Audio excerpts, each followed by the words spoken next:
Priatelia, považujem za maximálne trápne zo strany Šimečku vyjadrovať sa na Oskara Rósa, ktorý povedal, že hymna je len pre vás, pretože tá veta patrila pre skupinu ľudí, ktoré z neho robia nácka, konšpirátora, hoaxéra, alebo na neho dokonca chceli spáchať atentát skôr, ako si tú hymnu vypočuli. Považujem za maximálne trápne zo strany Šimečku vyjadrovať sa na Oskara Rósa, keď má doma manželku, ktorá poberala 10-násobné dotácie do štátneho rozpočtu za umenie, kde sa hádže o zem a na javisku sa trasie, ako keby bola svetovaná.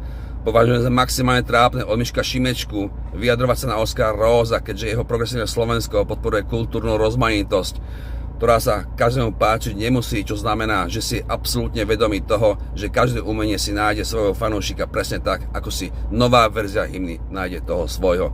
Takže milý Miško, keď má hymna podľa teba spájať a nie rozdeľovať, tak prečo presadzuješ v tvojom Progresívnom Slovensku kultúrnu ideológiu rozmanitosti, ktorá so spájaním nemá nič spoločné?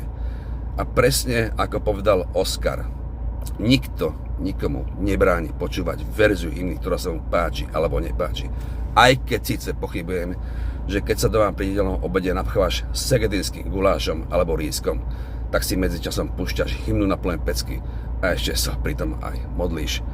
Takže, milý Miško, nebuď smutný, pretože tú novú verziu od Oskara si pri nedeľnom obede môžeš pustiť aj ty.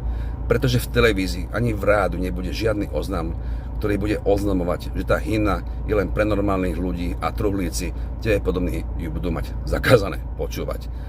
Takže neplač. A keď sa budeš po večeroch viacej modliť, tak si možno pod vianočným stromčekom tú hymnu na CD-čku aj nájdeš. Priatelia, to je bolo všetko. A prepáčte mi za tento zachryknutý hlas. Majte sa krásne.